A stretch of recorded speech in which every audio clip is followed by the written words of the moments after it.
selamat sore semuanya. Selamat sore Sweet Sunday. Ya, kita sapa dulu. Selamat sore Sunday Mate. Sesuai dengan eh, janji, hari ini kita akan berbincang seru terkait tentang melawan COVID dengan susu. Benarkah? Nah, sore hari ini nanti akan ada dua narasumber yang akan berdiskusi.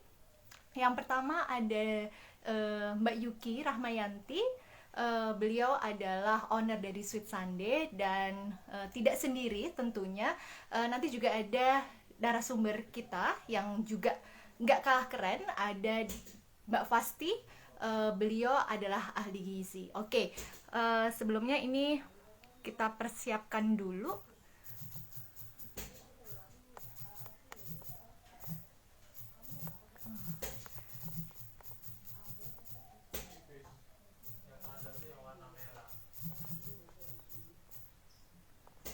Oke, kita sapa dulu. Selamat sore, Sunday Mate. Terima kasih yang sudah bergabung. Sebentar lagi kita akan undang Mbak Yuki. Sebentar ya, kita akan undang Mbak Yuki Rahmayanti yang sudah bergabung sore hari ini. Semoga semuanya dalam keadaan sehat tentunya. Oke.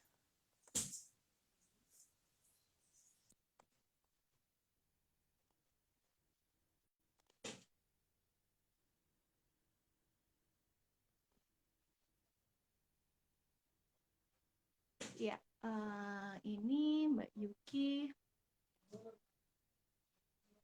belum bergabung ya. Iya, waalaikumsalam, Papi Dida. Terima kasih kemarin sudah ikutan ya giveaway, tapi sayang sekali belum beruntung karena kemarin belum sempat mention teman-temannya ya, Papi Dida. Oke. Nah, ini dari Gizigo sudah join. Sebentar,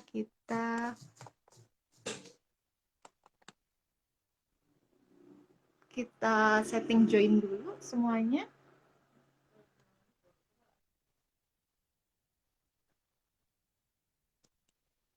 Ya, halo Mbak Yuki.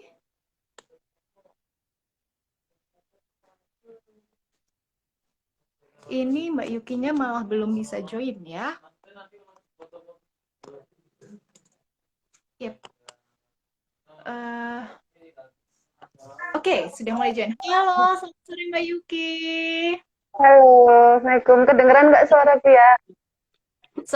Suaranya jelas. Iya, terima kasih Mbak Oke, Yuki sudah oke. bergabung. Dan Ya, tunggu dari Mbak Fasti ya, dari Gizigo.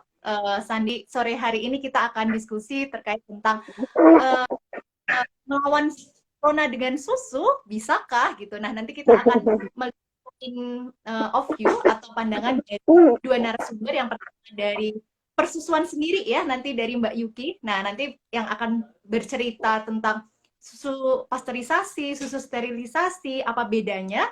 Dan nanti juga ada dari Mbak Fasti, dari Gizigo juga yang akan berbicara tentang kandungan gizi. Oke, ini saya sudah mencoba untuk invite Gizigo. Oke. Halo, selamat sore Mbak Fasti. Assalamualaikum. Cantik halo, sekali. selamat sore Mbak. Halo, Salam selamat kenal sore ya Mbak Mbak ya. Yuki, Mbak Herni. Selamat sore Mbak Iya, Fasi. Semangat bergabung. Salam kenal ya. Belum kenalan kita. Iya, salam betul. kenal juga.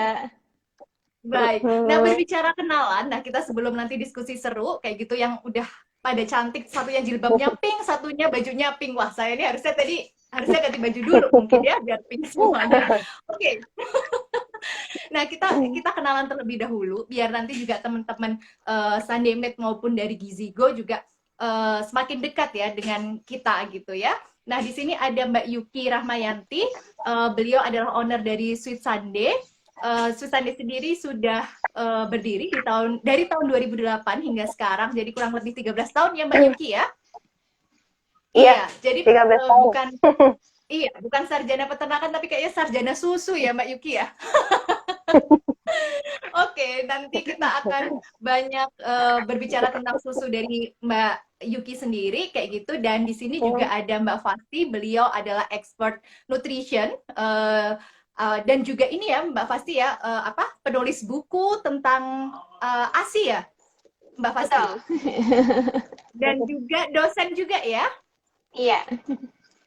Oke, luar biasa. Yang satu dosen di UGM, yang satu juga ini sama-sama orang UGM juga, yang satu lulusan Australia, yang satu lulusan Taiwan. Wah, luar biasa sekali. Oke, nah,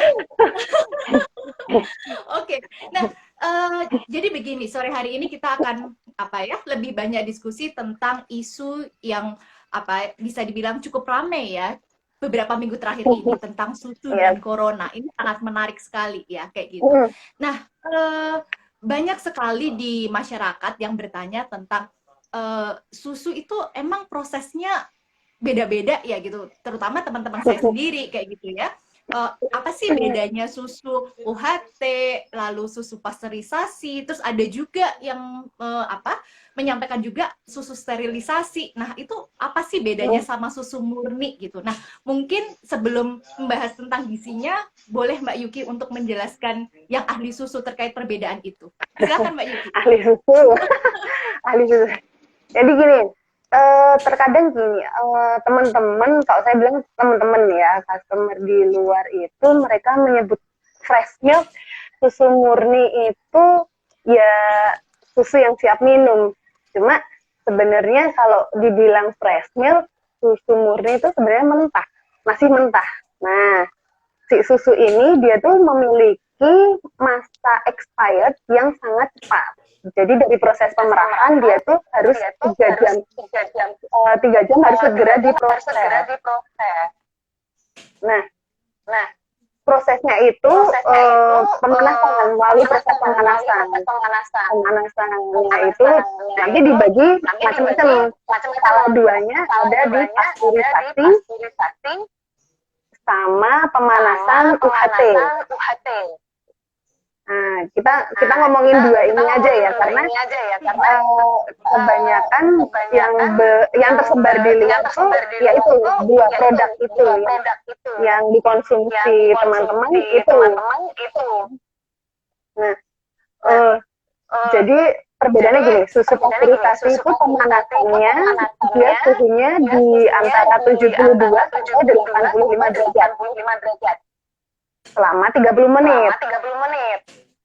Nah, itu tujuannya adalah untuk membunuh bakteri patogen yang biasanya nih si bakteri ini yang menyebabkan diare.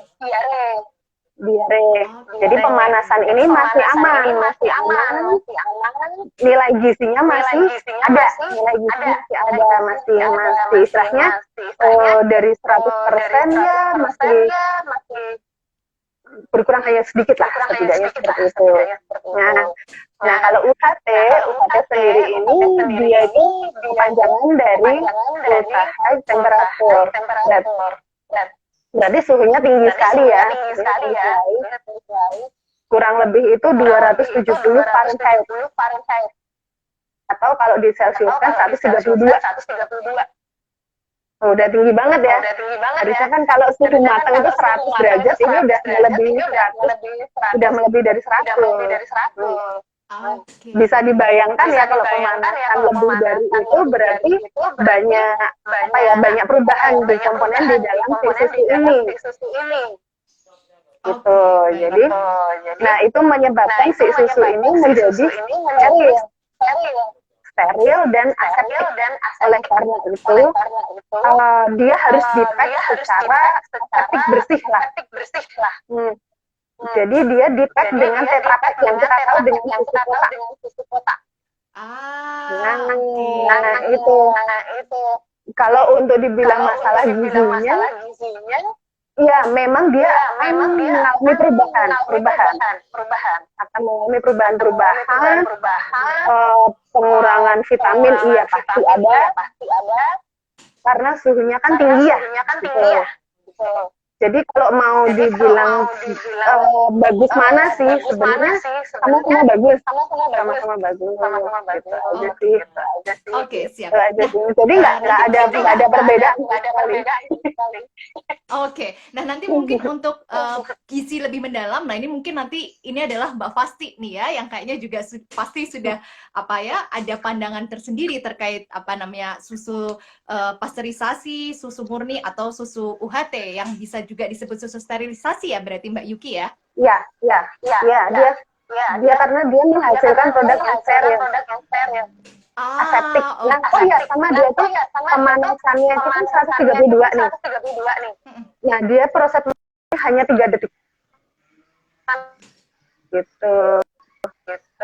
Oke, baik. Nah, berarti kalau di Sweet Sunday sendiri itu adalah susu pasteurisasi ya, Mbak Yuki ya? Iya, kita mengembangkan pasteurisasi.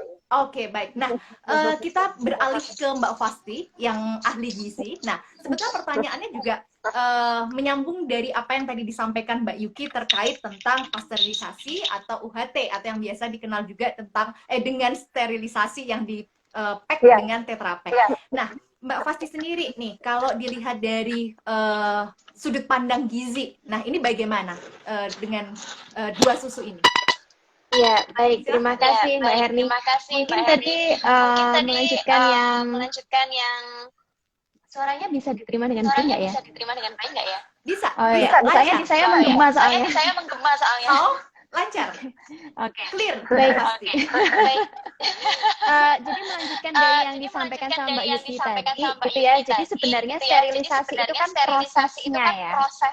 Iya, Prosesnya dari susunya gitu. Jadi yang sebenarnya susu setelah diperah itu kan tidak bisa dikonsumsi. Maksudnya dalam artian karena prosesnya mungkin belum begitu bagus gitu ya. Maksudnya dari apa yang menghandle atau yang apa ya istilahnya ketika proses pemerahan dan lain sebagainya pasti ada kontaminasi dan lain sebagainya.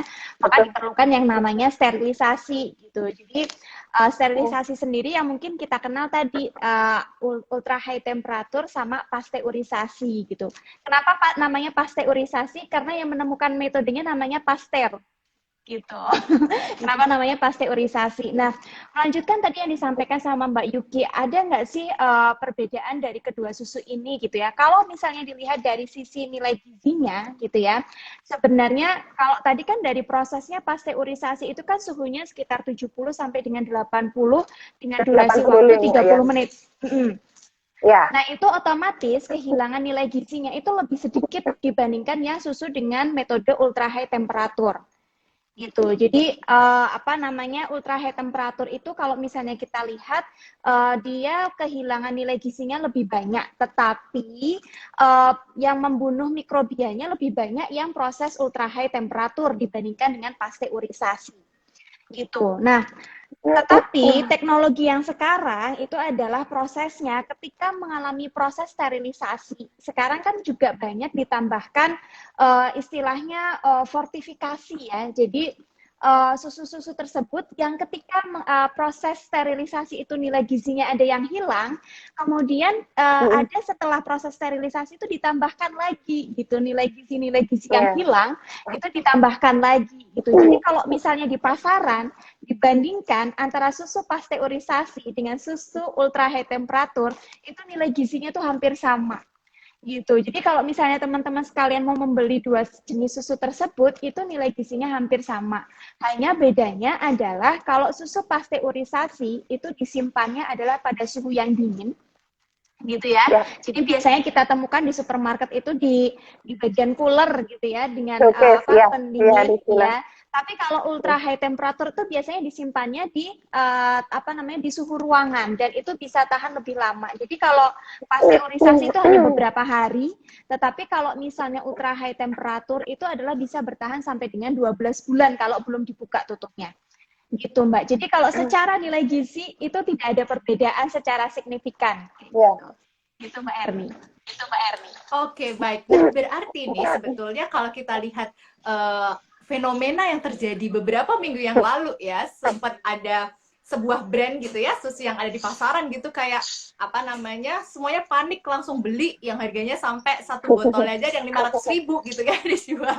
Jadi sebetulnya adalah tidak harus susu itu, sebetulnya semua Ya, susu ya bisa ya, dibilang itu sebetulnya ya. gizinya juga 11-12 gitu ya Mbak Fasti dan Mbak Yuki ya.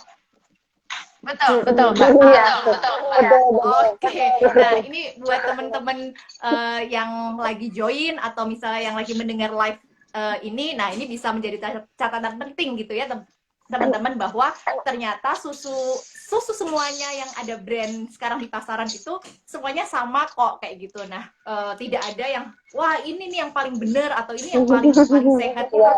Sepertinya bisa dibilang nggak seperti itu juga gitu ya Mbak Yuki dan Mbak Fasti ya. Oke, baik. Oh ya, sebelum kita melanjutkan, saya juga mau menginformasikan buat teman-teman juga yang sudah bergabung live di Sweet Sunday Talk ini, boleh memberikan pertanyaan nanti kalau ada pertanyaan, dan ada dua pertanyaan yang terpilih, nanti kita akan kasih voucher dari Sweet Sunday, ya. Oke, baik. Lanjut ya Mbak Yuki dan Mbak Fasti ya. Oke. Nah, tadi berbicara tentang gizi sudah gitu. Nah, sebetulnya kalau dilihat dilihat dengan fenomena yang sekarang. Nah, ini ke Mbak Fasti terlebih dahulu ya. Nah, ada pandangan bahwa oke, corona kan karena kita sekarang masa pandemi gitu. Corona bisa dilawan dengan susu. Nah, itu gimana nih Mbak Fasti terkait dengan gizinya? Apakah memang ada satu istilahnya kalau gizi itu satu gizi yang mungkin bisa melawan corona gitu atau bagaimana? Oke, baik. Terima kasih, Mbak. Terus terang kemarin agak bingung ya, karena ada beberapa yang bertanya gitu ya, betul nggak sih bahwa produk tertentu itu adalah bisa mengatasi yang namanya virus corona ini, kayak gitu ya. Sebenarnya kalau misalnya kita melihat gitu ya, mungkin Mbak Herni ini ahlinya gitu ya, kalau misalnya mau cross check informasi yang benar, itu tuh sekarang sudah tersedia banyak gitu ya. Apalagi kalau misalnya panduan, terutama untuk yang terkait makan, teman-teman sekalian tuh sebenarnya bisa buka kok websitenya WHO gitu ya, Badan Kesehatan Dunia. Bagaimana sih seharusnya kita makan itu di era pandemi ini gitu ya. Jadi kalau misalnya teman-teman sekalian, sebenarnya tidak ada perbedaan yang signifikan sebelum maupun sesudah pandemi. Karena kalau misalnya di kehidupan sehari-hari kita sudah menerapkan yang namanya prinsip gizi seimbang gitu ya, atau yang biasanya kita sebutnya ada yang istilahnya tumpeng gizi, isi piringku, itu sama ya prinsipnya gitu ya. Itu sebenarnya tidak ada perbedaan yang signifikan gitu. Jadi selama pandemi ini adalah prinsipnya adalah tidak ada diet macam-macam, tidak ada konsumsi jenis tertentu gitu ya. Bahkan dari WHO pun menyarankan bahwa sumber vitamin, mineral, kemudian zat gizi yang lain itu adalah terutama itu dari makanan justru. Gitu. Jadi dari makanan dulu, murni dari makanan gitu ya. Jadi konsumsi yang secara baik gitu ya, cukup dan seimbang. Kalau memang kita misalnya kondisinya sedang sakit dan lain sebagainya, butuh bantuan dari suplemen, baru kita mengonsumsi suplemen. Tapi yang terutama adalah dari makanan terlebih dahulu gitu. Dan di mana kebutuhan berdasarkan prinsip gizi seimbang itu, komposisi dari susu itu sebenarnya lebih sedikit daripada konsumsi dari sayur dan buah gitu Mbak. Jadi kalau misalnya kita mau mengamati ya, karena kan kalau misalnya kenapa sih namanya itu tumpeng gizi gitu ya, karena itu kan sebenarnya kearifan lokal dari tempat kita, bahwa tumpeng itu kan bentuknya mengerucut ya. Nah, yang paling bawah, bagian paling bawah itu adalah sebenarnya komposisinya itu paling banyak adalah sumber karbohidrat. Justru yang yang dibutuhkan dari konsumsi kita sehari-hari adalah sumber karbohidrat. Jadi porsinya itu yang paling banyak dari situ gitu ya. Baru nanti setelahnya gitu ya. Jadi kalau misalnya sumber karbohidrat itu bisa sekitar 3 sampai dengan 4 porsi gitu ya. Kita naik levelnya sedikit, itu adalah konsumsi sayuran. Kalau sayuran itu sekitar 3 sampai 4 porsi juga gitu ya. Kemudian buah-buahan 2 sampai dengan 3 porsi. Jadi kalau misalnya ada yang nggak suka sayur diganti buah, padahal sebenarnya kebutuhan sayuran itu harusnya lebih banyak daripada buah-buahan. Nah, baru di atasnya itu adalah 2 sampai dengan 3 porsi itu adalah dari sumber protein. di mana sumber protein ini bisa dipenuhinya itu dari salah satunya susu. Jadi sekarang kita menggunakannya adalah prinsip gizi seimbang ya, bukan 4 sehat 5 sempurna lagi, karena tidak ada makanan yang sempurna kecuali ASI. ASI pun untuk anak usia 0 sampai 6 bulan. Setelah itu dia tidak bisa memenuhi kebutuhannya. Gitu ya. Jadi kalau kemarin ada juga tuh yang menanyakan berdasarkan penelitian di Cina katanya, sempat saya baca beberapa penelitian bahwa ASI itu bisa menangkal virus corona gitu ya. Memang ASI adalah makanan sempurna, tetapi untuk anak usia 0 sampai dengan 6 bulan. Setelah itu harus tetap membutuhkan dari makanan yang lain gitu. Jadi Mbak Herni, jadi susu bukanlah makanan yang sempurna, bukan lagi 4 sehat 5 sempurna, tetapi susu itu adalah melengkapi kebutuhan gizi kita. Oke, berarti kuncinya adalah pelengkap ya. Nah, ini mungkin Sunday Made juga bisa menjadi highlight ya, bahwa sudah bukan lagi 4 sehat 5 sempurna, tapi gizi yang seimbang, di mana nanti di susu ini menjadi pelengkap, seperti itu ya, Mbak Fasti ya? Ya. Susu merupakan salah satu sumber protein. Oke. Ya, kalau pelengkap 4 sehat 5 sempurna dong ya. Oke, sumber protein. Nah, tadi sebenarnya juga tertarik ketika tadi Mbak Fasti menyampaikan bahwa ada komposisi hidrat protein gitu ya, dan juga ada buah-buahan juga. Nah, ini beralih ke Mbak Yuki nih, terkait juga dengan Sweet Sunday sendiri. Nah, boleh nggak nih Mbak Yuki untuk menjelaskan apa sih komposisi dari susu Sweet Sunday ini sendiri, dan juga terkait dengan kita Sweet Sunday ini kan punya beberapa rasa ya, dengan buah-buahannya juga seperti itu. Nah, ini mungkin dari sisi Mbak Yuki bisa menyampaikan, yang nanti juga mungkin bisa ditambahkan dengan Mbak Fasti terkait bagaimana ketika kita minum susu, tapi susu itu berasa, apakah sebetulnya proteinnya itu semakin bertambah, atau sebetulnya ya sudah itu hanya protein di susu saja gitu. Nah, oke, baik. Silahkan ke Mbak Yuki terlebih dahulu terkait rasa-rasa yang ada di Sweet Sunday dan apa aja sih kandungannya. Oke. Jadi memang benar, susu itu sebagai pelengkap. Jadi saya bilang memang bukan utama, tapi memang pelengkap. Kalau bisa sehari minimal 1 gelas lah. Setidaknya itu katakanlah nggak doyan makan nih, sama sekali nggak doyan makan, minum susu insya Allah cukup. Nah, ini masuk ke suaraku kedengeran ya, oke. Untuk di Sweet Sunday sendiri kita sebutnya Sunday Milk ya. Untuk produksi susu pasteurisasi kita punya 7 rasa. Nah, kebetulan memang kenapa sih kita mengembangkan berbagai macam rasa? Ternyata memang karena beberapa customer itu dia agak kurang cocok dengan yang plain. Jadi biar bisa minum susu ditambahin rasa. Nah, gitu. Spesialnya nih kita nih, kayak contoh nih ya, kita ada susu buah naga.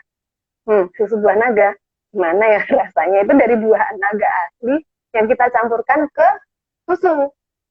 Benar-benar asli buahnya, dan gulanya pun kita nggak pakai yang pemanis macam-macam kayak gitu, nggak pakai. Kita benar-benar pakai gula tebu yang memang murni, dan gulanya pun kita hanya kurang lebih sekitar 2%. 2% pun itu gulanya bukan sebagai pemanis, malah sebagai pengawet, bahan pengawet alami gitu. Bahan pengawet alami itu kan garam dan gula gitu.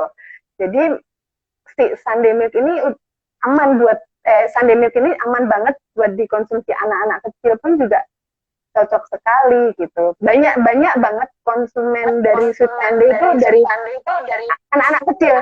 Jadi dia beli 1 liter itu nggak nyampe 5 menit udah habis. Dan itu malah banyak banget konsumennya, ibunya sampai komplain ke kita. Mbak, ini gimana Mbak? 1 liter udah habis, belum 5 menit. Kurang ini. Alhamdulillah sih. Jadi kondisi sekarang ini malah kita juga sebagai menjadi salah satu alternatif juga ya. Banyak juga Sunday Made yang order yang pesan buat teman-teman lagi isoman. Dan memang feedbacknya juga positif. Mereka memberikan, Mbak, aku nggak doyan makan, tapi aku minum susu, aku bisa. enak gitu. Oh ya udah, alhamdulillah. Dari situ.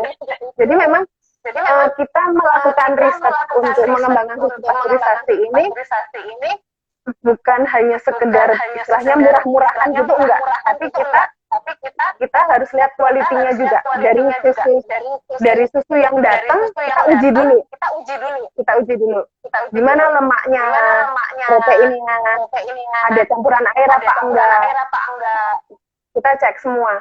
Kalau misalnya itu sudah sesuai dengan standar yang ayo kita langsung proses. Tapi pada saat dia kualitasnya kita cek di bawah, kita kembalikan. Gitu. Jadi memang peternak-peternak yang supply ke Sweet Sunday sendiri, mereka concern akan kualitas. Karena memang kita tidak menawar harga sama sekali. Ini bukan sombong ya. Jadi kita tahu bahwa istilahnya kalau orang Jawa honor rego. Jadi kita emang istilahnya menghargai itu, kita apresiasi itu. Jadi kita juga mengolahnya juga dengan kualitas juga gitu. Oke, baik. Nah, terima kasih nih Mbak Yuki. Jadi kita juga dapat informasi juga ya, teman-teman yang bergabung sore ini. Jadi mungkin kalau ada yang mengkonsumsi susu Sweet Sunday gitu atau Sunday Milk gitu, tiba-tiba ngerasa kok ini rasanya susu banget ya gitu, kok nggak ada yang manis gitu. Memang teman-teman ya, karena memang kita bukan menjual pemanis gitu ya, menjual susu gitu. Ya, dan ini juga ada informasi juga gitu bahwa ternyata gula yang ada di susu Sweet Sunday ini bukan sebagai pemanisnya, tapi membantu untuk mengawetkan. Nah, tadi ada satu hal yang menarik ya, yang tadi Mbak Yuki sampaikan bahwa iya di Sweet Sunday ini ada susu rasa buah naga gitu ya. Mungkin orang-orang berpikir gitu, wah emang sekarang lagi hitsnya yang naga-naga apa ya yang di susu gitu kan. Beda teman-teman. Enggak ya. Ada buahnya gitu ya. Nah, ini menarik. Nah, ini mungkin kita bisa lihat dari sudut pandang Mbak Fasti gitu. Nah, bagaimana ketika misalnya susu ini dicampurkan dengan buah asli? Karena tadi Mbak Yuki juga menyampaikan bahwa ini buah asli ya, Mbak Yuki ya, yang buah naga ini ya, yang berarti kayak di blender gitu terlebih dahulu ya. Di blender itu Oke. Nah, itu kira-kira bagaimana Mbak Fasti? Apakah berarti nilai kandungan gizinya 2 kali lipat, 3 kali lipat atau bagaimana? Nah, boleh Mbak Fasti dijelaskan kepada kami. Baik, terima kasih Mbak Yuki. Saya mau pengakuan dulu, saya termasuk orang yang kalau ada Sweet Sunday 1 liter habis duluan. Oh gitu ya. Oh ternyata salah satunya ya. Iya, saya salah satu oknum. Kemarin pun sempat beberapa kali beli pun suami belum minum, sudah saya habiskan dulu. Gitu. Alhamdulillah. Iya. Cocok berarti ya Mbak. Iya. Karena saya ini ya appreciate juga gitu, karena kan kalau misalnya kita lihat selama ini tuh kebanyakan kan untuk produk-produk susu, terus terang untuk susu-susu lokal itu kan kebanyakan kualitasnya dianggap di bawah dari standar yang biasanya untuk pengembangan produk susu ya, terutama untuk susu-susu yang untuk industri yang besar gitu. Jadi sempat beberapa kali saya istilahnya field trip lah ke tempat beberapa pengolahan susu, itu memang mereka kebanyakan tidak mengambil susu dari petani lokal karena dianggapnya bahwa secara kualitasnya di bawahnya. Jadi kebanyakan mereka adalah impor seperti itu. Jadi ketika Sweet Sunday ini adalah memanfaatkan dari petani lokal, ini luar biasa. Ya, Sweet Sunday. Ketika Sweet Sunday ini ketika Sweet Sunday ini adalah memanfaatkan dari petani lokal, itu luar biasa sekali kayak gitu. Jadi istilahnya adalah kita tuh sebenarnya bisa kok memanfaatkan produk-produk lokal kita kayak gitu. Itu. Nah, kalau misalnya dilihat dari segi nilai gizinya, pertambahannya apa sih? Apakah yang ditambah menjadi 2 atau 3 kali lipat seperti yang dibilang sama Mbak Herni? Kalau misalnya ditambahkan dengan buah-buahan gitu ya Mbak, yang ditambahkan itu justru kandungan vitamin dan mineralnya. Gitu. Jadi kalau misalnya kita konsumsi susu nggak cuma dapat proteinnya, tapi kita juga dapat vitamin dan mineralnya gitu dari yang buah-buahan. Apalagi tadi kan buah naga ya yang digunakan. Buah naga itu fungsinya banyak sekali, terutama yang buah naga merah ya.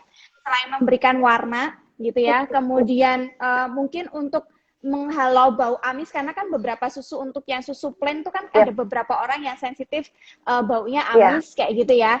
Itu ketika ditambahkan buah-buahan itu justru akan menghilangkan baunya gitu ya.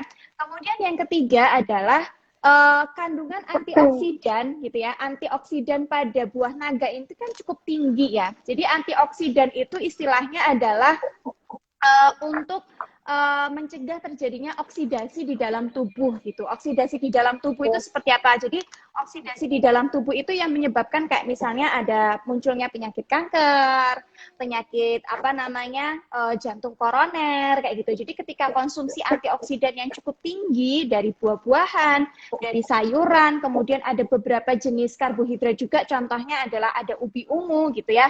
Nah, itu justru akan bermanfaat bagi tubuh kita gitu, Mbak Hermi.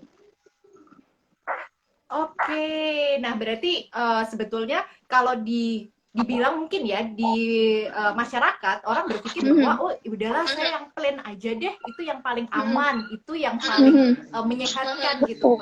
Padahal sebetulnya dengan adanya tambahan tadi ya mungkin misalnya kayak buah naga atau ubi ungu itu sebetulnya juga menambah vitamin dan mineral juga ya, berarti ya Mbak Fasti ya. Betul. Oke. Nah, ini juga informasi yang sangat bermanfaat banget ya ini untuk kita yang saat ini juga ibarat kata sedang melawan kondisi saat ini, bagaimana kita harus menjaga imun seperti itu. Nah, ini jadi saya punya pertanyaan dari pribadi saya sendiri ini untuk Mbak Fasti. Nah, bagaimana ketika misalnya saat ini kan juga, bukan saat ini sih, beberapa waktu yang lalu juga ada hits, oh ya kita harus minum jahe, misalnya seperti itu. Berarti itu juga nggak masalah ya Mbak Fasti ketika susu dicampur dengan jahe? Kayak gitu, atau malah sebetulnya itu akan masalah? Tergantung ya Mbak ya. Maksudnya dalam artian kan karena beberapa kali saya menemukan ada pasien yang konsultasi gitu kan, dia ternyata ada gangguan di pencernaannya karena sukanya itu mengonsumsi jahe dalam keadaan perut kosong. Jadi jahe merah kan itu panas ya, seperti itu. Jadi tidak hanya sekedar makanannya yang bergizi, tetapi bagaimana kita bisa mengonsumsi makanan tersebut secara bijak itu juga penting. Gitu. Jadi kalau misalnya susu mau ditambahkan di jahe mau ditambahkan di susu, boleh-boleh saja. Toh pun jahe sudah banyak penelitiannya bahwa itu juga bermanfaat bagi tubuh juga. Salah satunya kandungannya yang cukup tinggi juga antioksidan di dalam jahe gitu. Jadi kalau misalnya mau ditambahkan boleh. Tetapi yang perlu diperhatikan adalah konsumsi secara bijak. Kemudian kalau misalnya mau bikin sendiri ya, beli susu plain, kemudian misalnya diolah sendiri mau ditambahkan dengan jahe, pastikan prosesnya itu bersih gitu. Jadi justru yang harus diperhatikan itu. Jadi jangan cuma sekedar oh ini dicampur ini nanti akan tambah manfaatnya gitu ya, tapi juga proses pengolahannya juga harus bersih gitu. Jadi boleh-boleh saja. Boleh-boleh saja, Mbak Hermi. Oke, siap. Berarti nanti siap-siap Mbak Yuki mungkin besok pagi langsung produksi banyak sekali yang rasa buah naga, ubi ungu dan plain ya, Mbak Yuki. Oke. Ini contohnya ini buah naga nih. Ini buah naga. Kita punya buah naga. Oke. Dan ini kita punya ubi ungu. Saya lihat. Oke, langsung jualan ya. Oke. Nah, tadi ada pertanyaan menarik dari teman kita gitu, teman kayak saya kenal aja gitu ya, dari Kertawidiawati gitu ya. Susu Sweet Sunday naikin imun nggak? Nah, sebetulnya tadi sudah sempat dijawab di awal bahwa yang namanya susu kandungannya kan oke semua ya. Jadi sebetulnya itu juga bisa bisa dibilang menjaga fit tubuh gitu ya Mbak Fasti, Mbak Yuki ya gitu. Dan kita tidak memaksa untuk harus Sweet Sunday atau bagaimana, tapi semua susu itu insya Allah bisa meningkatkan imun gitu ya. Jadi tidak harus berbondong-bondong beli produk X gitu, enggak ya, tapi apapun itu menurut keyakinan dan kepercayaan masing-masing ya, tentunya. Betul. Pokoknya intinya berbuatnya jangan sampai rebutan. Betul. Jadi kalau misalnya bukan nambah imun, malah nggak tahu malah nambah yang lain. Betul. Jadi tadi juga sempat disampaikan juga ya sama Mbak Fasti yang memang bisa dikatakan sudah expert gizi pun, beliau juga sudah menyampaikan bahwa sebetulnya susu-susu dengan produk yang lain atau misalnya susu produk lokal ini pun juga sebetulnya mengandung gizi yang sama sehingga bisa menjadi alternatif kayak gitu ya. Oke, baik. Tadi sangat banyak catatan yang menarik sih sebetulnya menurut saya, sampai saya bingung nih yang mau ditanyakan. Nah, tapi tadi terkait dengan Mbak Yuki menunjukkan produk, dan tadi Mbak Fasti juga sempat menyampaikan ya bahwa susu pas, nyebutnya gimana ya? Saya takut nih soalnya agak Pasteurisasi beda nggak nih apa-apa. logatnya gitu ya. Susu pasteurisasi.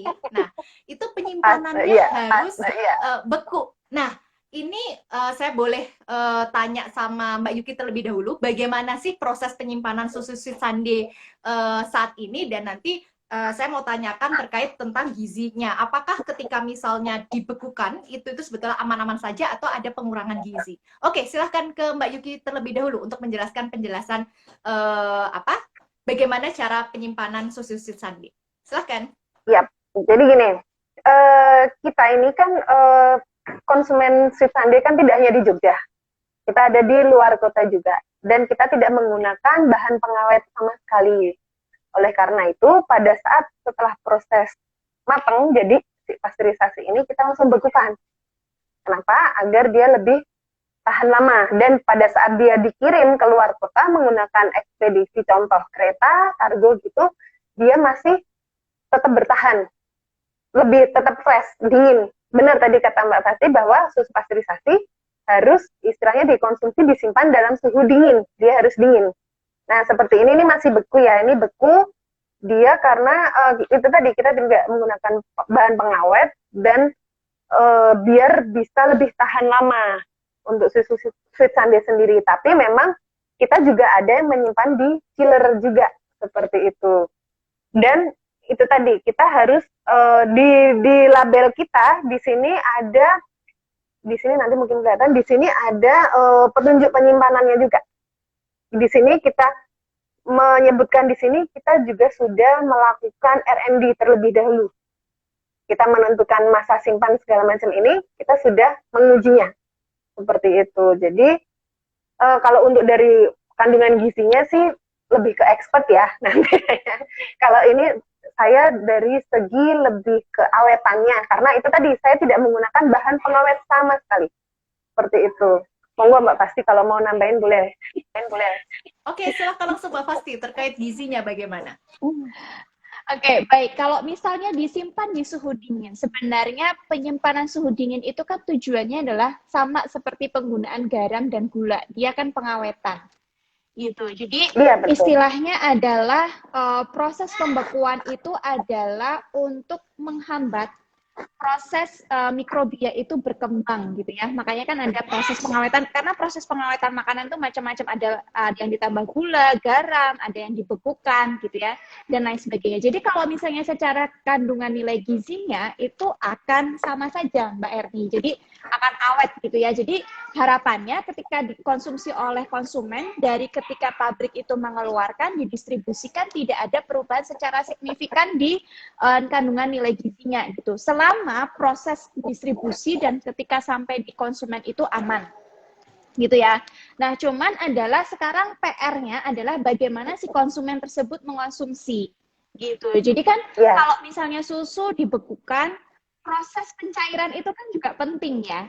Gitu. Jadi proses pencairan dari susunya gitu, apakah langsung di suhu ruangan langsung gitu ya, jadi didiamkan saja, atau ketika dari freezer dicilirkan dulu gitu ya, bertahap gitu ya, sampai dia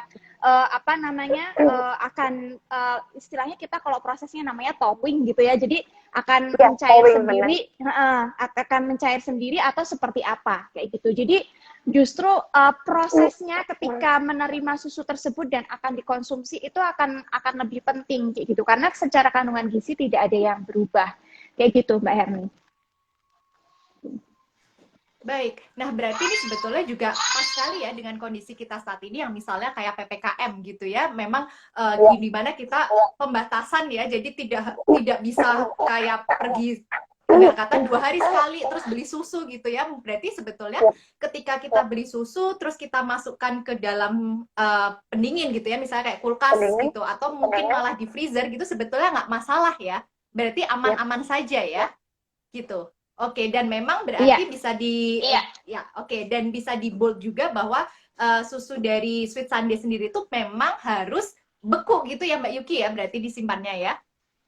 Yap, Ya, kalau memang belum akan dikonsumsi langsung, lebih baik disimpan di freezer. Oke, nah ini informasi yang menarik juga ya teman-teman, bahwa ternyata ketika memang susu itu belum mau dikonsumsi, terutama susu, lebih baik disimpan di dalam freezer seperti itu. Nah, ini juga ada tambahan pertanyaan gitu, titipan dari teman saya gitu. Nah, bagaimana terkait dengan pertanyaan mengenai ketika susu sudah dibuka, misalnya seperti itu. Nah, itu harus dikonsumsi berapa lama sih? Nah, itu boleh di Mbak Fasti dan Mbak Yuki. Mungkin dari Mbak Fasti terlebih dahulu. Apakah ada waktu khusus setelah itu segel dibuka harus habis berapa lama seperti itu? Silakan Mbak Fasti. Oke, baik. Tadi kan Mbak Herni menyebutkan ya Mbak, bahwa sebenarnya susu itu mengalami proses sterilisasi, kemudian di packaging sedemikian rupa, karena itu sebenarnya untuk menjaga keamanan dari produk susu tersebut. Nah, ketika segel itu dibuka, sebenarnya kan ada akses udara sebenarnya. Jadi udara yang akan masuk ke dalam bahan makanan tersebut yang sebenarnya itu akan lebih rentan, misalnya ada mikrobia masuk dan seterusnya. Makanya untuk susu pasteurisasi dan susu UHT itu berbeda. Kalau misalnya susu pasteurisasi ketika dibuka gitu ya, segelnya, usahakan langsung segera habis yang disarankan. Gitu ya. Tetapi kalau misalnya susu UHT itu masih bisa tahan beberapa hari gitu ya. Jadi mungkin nanti Mbak Yuki bisa menjelaskan lebih rinci ya untuk secara teknisnya gitu. Jadi memang karena kan tadi proses handlingnya sudah berbeda ya. Kalau pasteurisasi itu kan sterilisasi suhunya lebih rendah. Jadi ketika mau dikonsumsi sudah dibuka segelnya harus segera habis gitu ya. Tapi kalau misalnya susu UHT masih bisa tahan beberapa hari gitu. Mungkin Mbak Yuki bisa menambahkan. Ya, betul. Jika sealnya susu itu sudah dibuka dan dia dalam kondisi suhu ruang, dia memang harus segera langsung habis. Jangan didiamkan. Kalau sudah didiamkan, dia sudah mengalami banyak perubahan di dalam situ ya. Kemudian kalau memang mau disimpan di chiller, kulkas, itu bisa sekali. Tapi memang kami selalu inform ke Sandemed yang ada di rumah, kalau memang sudah dibuka dan memang belum habis, kalau mau disimpan di chiller bisa, tapi maksimal 4 hari harus sudah habis. 4 hari sudah harus habis.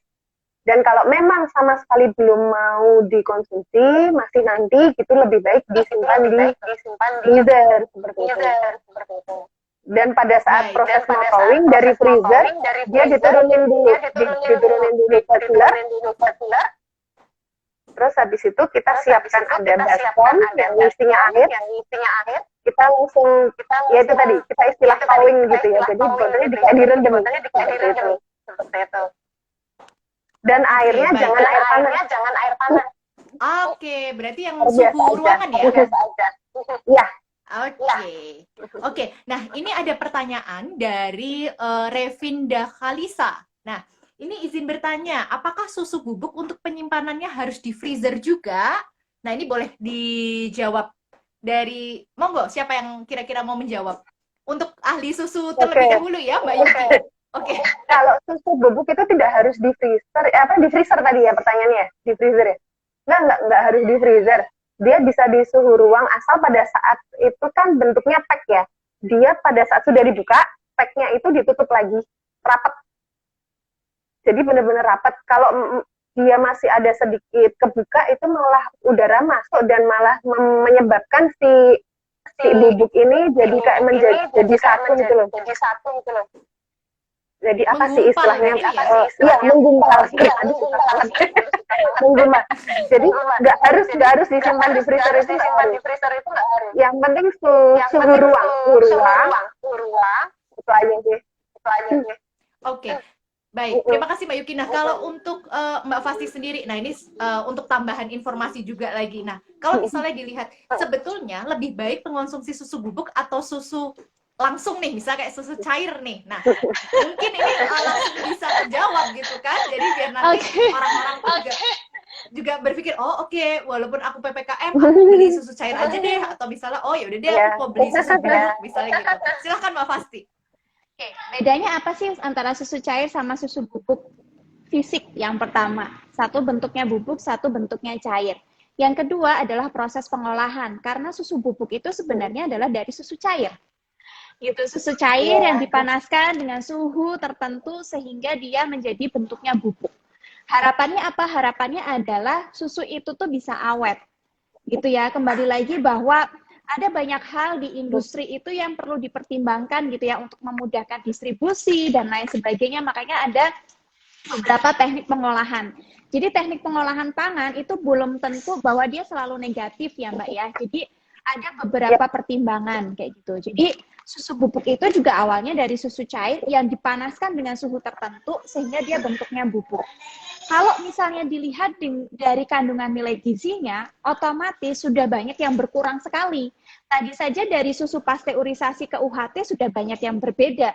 Apalagi dari susu fresh milk gitu ya, dari susu segar menjadi susu bubuk yang pemanasannya lebih panas lagi, pasti akan lebih banyak kandungan gizi yang hilang. Tetapi sekarang ada yang namanya teknologi gitu ya. Teknologi itu justru akan membantu kita gitu ya. Jadi susu bubuk ini pun ketika dia sebelum didistribusikan oleh dari industri itu juga sudah banyak ditambahkan. Dan tidak perlu khawatir teman-teman sekalian, selama teman-teman mengonsumsi produk yang sudah terdaftar gitu ya, baik itu PIRT, BPOM, kemudian sudah ada sertifikasi halal dan lain sebagainya gitu ya, itu pasti sudah memenuhi persyaratan izin edar di Indonesia itu seperti apa sih gitu ya. Jadi ada kandungan nilai gizinya, kemudian pencantumannya harus seperti apa, bahkan klaim-klaim kayak misalnya susu sehat dan lain sebagainya itu ternyata tidak boleh.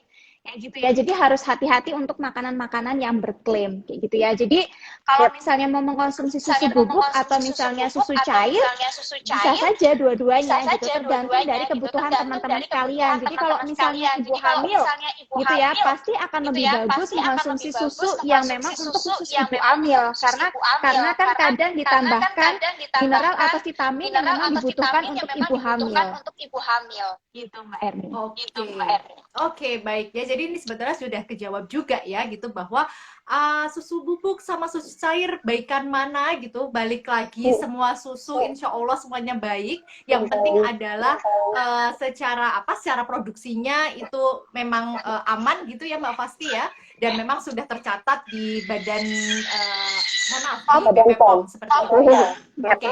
Oke, nah balik lagi intinya teman-teman, mungkin kalau yang teman-teman lagi bergabung gitu, apakah susu bisa melawan corona gitu? Jawabannya susu ini lebih kepada pertahanan daya tahan tubuh kita gitu ya, bukan semata-mata dia langsung semacam kayak apa ya, kayak sebuah zat gitu yang langsung melawan corona gitu ya, itu tidak yang melawan corona itu sel darah putih kita.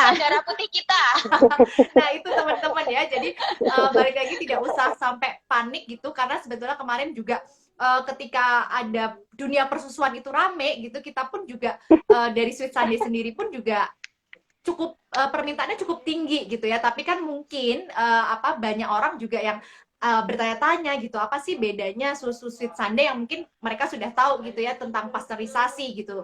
Nah, apa bedanya pasteurisasi sama sterilisasi gitu, sehingga sore ini kita ada diskusi dan tadi sudah kejawab juga. Nah, nanti mungkin teman-teman yang baru bergabung bisa bisa digeser gitu ya live kita gitu nanti kan, karena kita simpan juga live kita. Oke. Nah, balik lagi karena sebetulnya kita itu jadwalnya sampai jam 5 kayak gitu, tapi karena emang banyak sekali pertanyaan terkait tentang susu. Nah, sebetulnya saya kayak pengen menanyakan pendapat dari Mbak Yuki terlebih dahulu gitu ya, terkait tentang jadi menurut Mbak Yuki sendiri kayak gitu itu bagaimana susu dengan corona itu sendiri secara ilmu persusuan gitu. Apakah memang sebaiknya kita minum susu untuk untuk daya tahan tubuh, atau susu dengan tadi yang dicampur buah kah, atau bagaimana? Silakan Mbak Yuki. Sebenarnya gini, kan tadi udah dijelaskan ya sama Mbak Fasti ya, bahwa susu itu malah sebagai pelengkapnya kita udah makan 4 sehat 5 sempurna, akan lebih sempurna lagi jika kita dilengkapi dengan minum susu. Nah, kalau hubungannya sama corona apa?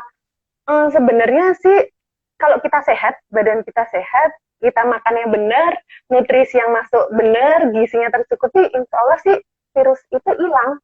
gitu. Jadi kalau hubungannya oh harus minum susu ini biar corona hilang, enggak juga gitu. Kita gimana nih? Kita dari kita makan sendiri udah benar belum nutrisinya? Nutrisi yang kita makan udah benar atau belum? Atau jangan-jangan kita tiap hari cuma makan mie instan gitu kan, yang nggak benar juga kan, harus ada seratnya, harus ada sayuran ya Mbak Fatia, harus ada sayuran dan buah itu harus seimbang.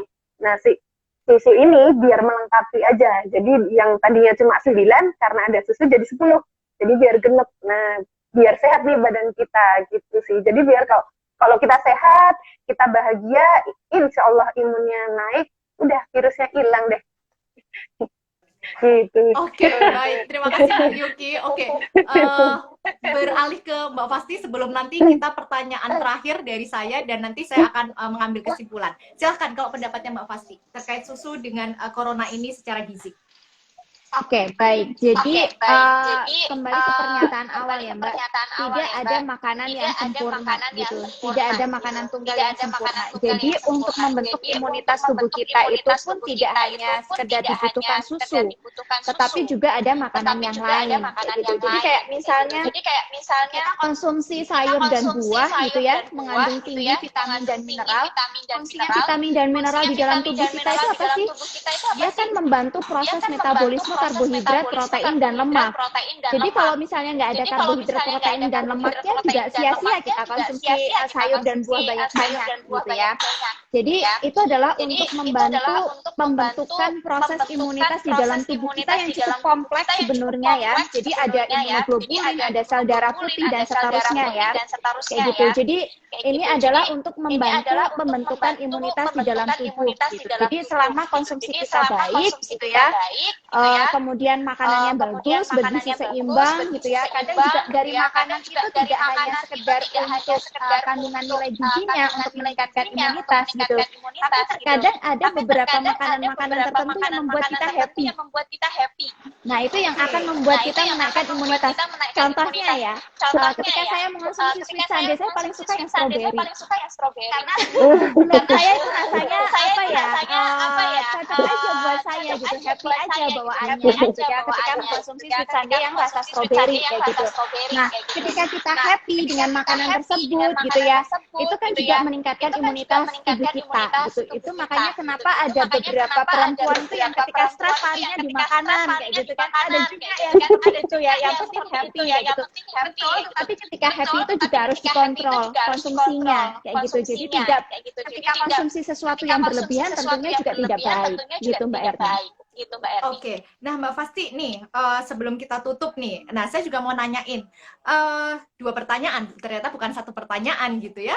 Pertama adalah, memangnya normalnya orang tuh perlu berapa gizi sih per hari kayak gitu? Dan kira-kira susu itu mengcover berapa di gizi itu? Dan pertanyaan yang kedua adalah tadi terkait makanan gitu ya. Nah, saya ingin menanyakan terkait tentang produk apa sih yang paling kandungannya paling tinggi yang terbuat dari susu? Apakah memang susu murni saja atau misalnya ketika diolah menjadi keju atau misalnya menjadi yogurt itu akan lebih tinggi kandungannya? Silakan Mbak. Oke, baik. Jadi kalau misalnya berapa sih sebenarnya kebutuhan kita? Teman-teman sekalian bisa googling kok, cari yang namanya angka kecukupan gizi. Itu ada yang baru tahun 2019 gitu ya. Itu dibedakan berdasarkan usia, jenis kelamin gitu. Nanti di sana ada keterangannya berapa sih kita harus konsumsi kalorinya per hari berapa kayak gitu ya. Konsumsi air putih itu berapa, detail sampai air putih pun dihitung berapa liter. Kayak gitu ya. Nah, tapi kalau misalnya pengen mengetahui secara personal gitu ya, karena kan kalau misalnya angka kecukupan gizi itu kan biasanya untuk rata-rata populasi. Kalau secara personal, teman-teman sekalian sebenarnya bisa konsultasi di ahli gizi. Di Gizigo ada pelayanan untuk itu gitu ya, jadi teman-teman bisa konsultasi juga di Gizigo. Nah, nanti kita akan hitungkan gitu, akan kita analisiskan berapa sih kebutuhannya. Seperti itu. Jadi tidak serta-merta bahwa semua orang kebutuhannya 2000 kilokalori ya. Enggak, kayak gitu. Jadi setiap orang itu punya kebutuhannya masing-masing. Bahkan untuk anak-anak sendiri gitu ya, di usia pertumbuhan dan perkembangannya, kebutuhan proteinnya malah justru lebih banyak daripada orang dewasa. Gitu. Jadi berbeda-beda ya. Itu yang pertama. Kemudian yang kedua tadi, mohon maaf tadi pertanyaannya apa Mbak ya? Saya agak lupa. Tentang produk produk Oke, dari susu itu yang paling kandungannya paling tinggi ini yang mana nih? Apakah hanya susu murni saja ataukah memang harus diolah, misalnya seperti keju atau yogurt gitu?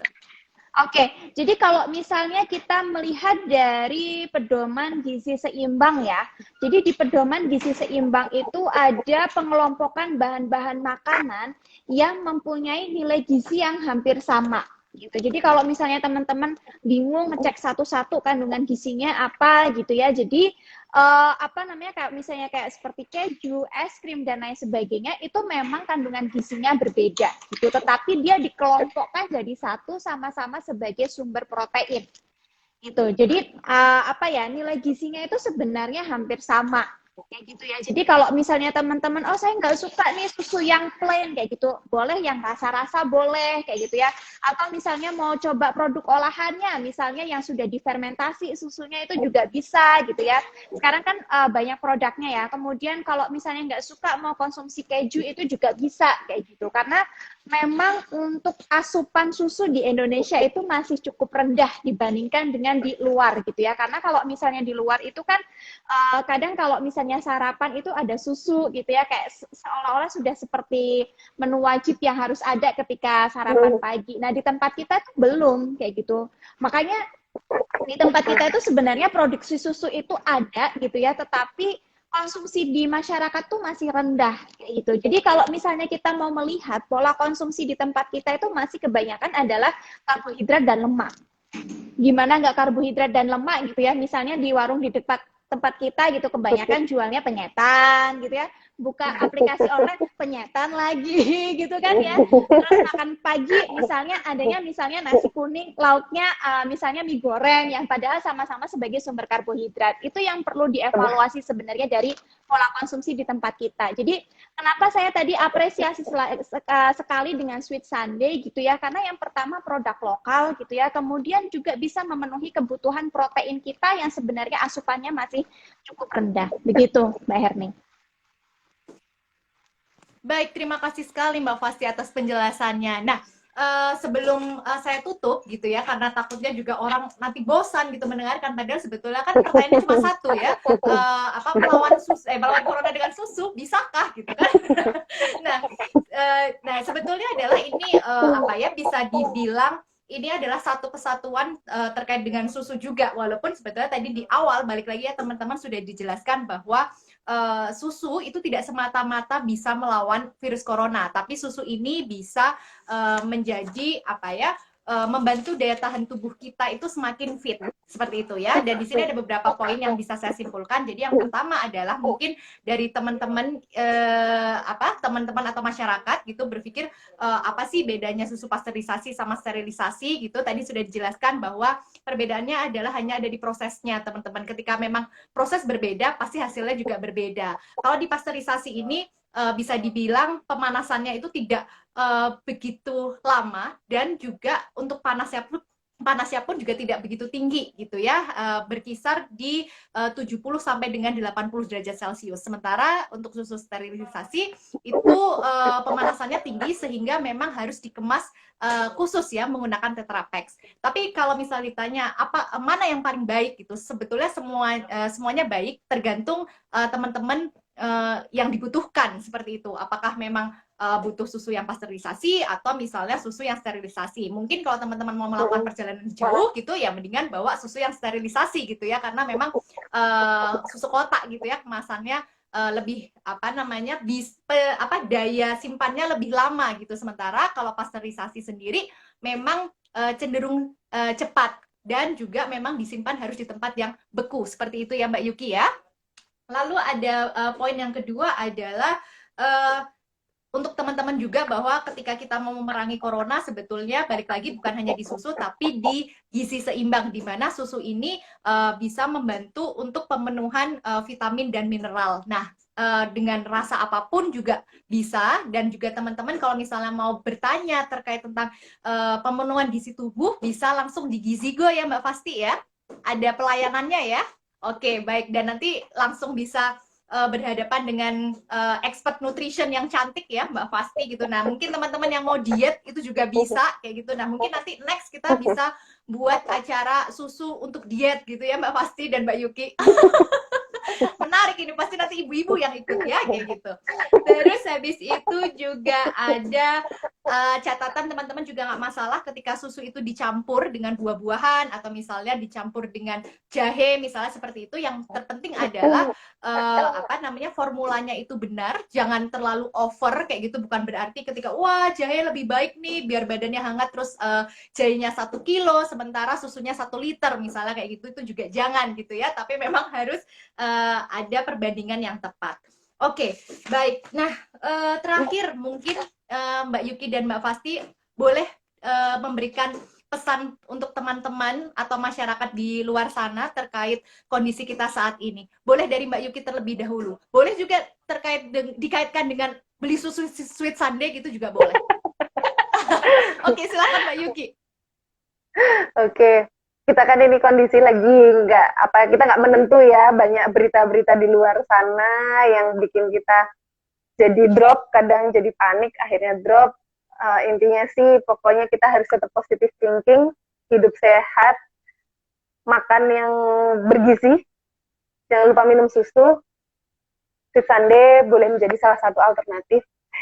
Kebetulan kita juga lagi ada promo ya teman-teman ya, boleh.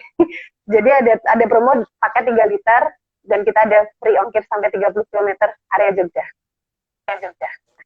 Baik, menarik sekali Mbak Yuki, terima kasih. Untuk Mbak Fasti sendiri, boleh kasih pesan-pesan terus habis itu menyampaikan tentang gizi go, memberikan pelayanan untuk menghitung gizi, silahkan boleh. Silahkan Mbak Fasti.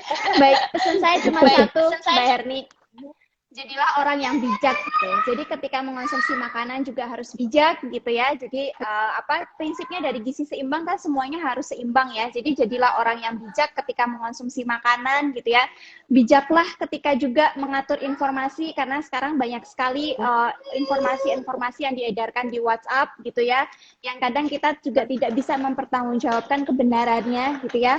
Kemudian bijak juga gitu ya ketika kita sebenarnya bukan ke arah panik tapi lebih ke arah waspada gitu ya. Jadi virusnya memang ada tapi bukan berarti kita harus panik gitu ya. Jadi fokus aja ke apa sih yang harus dilakukan gitu ya. Jadi biar bawaannya itu juga positive vibes gitu. Jadi intinya adalah jadilah orang yang bijak. Gitu Mbak Herni. Baik, terima kasih sekali Mbak Fasti dan Mbak Yuki, pesannya sangat luar biasa. Semoga dengan kondisi ini kita semua bisa terus bermanfaat bagi sesama gitu, kita saling menguatkan dan semoga kondisi Indonesia kedepannya semakin membaik gitu ya, ada kabar baik gitu. Oke, baik, terima kasih sekali Mbak Yuki dan Mbak Fasti atas waktunya dan juga teman-teman yang sudah bergabung. Sampai jumpa di kesempatan lainnya kayak gitu. Nah, kita nanti kalau ada pertanyaan-pertanyaan yang masih mau menyusul silahkan di DM. Dari saya Heri Putrianti, mohon maaf apabila ada salah dan kata dalam memandu acara. Sekali lagi selamat sore, terima kasih, sehat selalu untuk kita semuanya. Selamat sore. Selamat sore, terima kasih Mbak Yuki, Mbak Herni. Terima kasih Mbak Herni.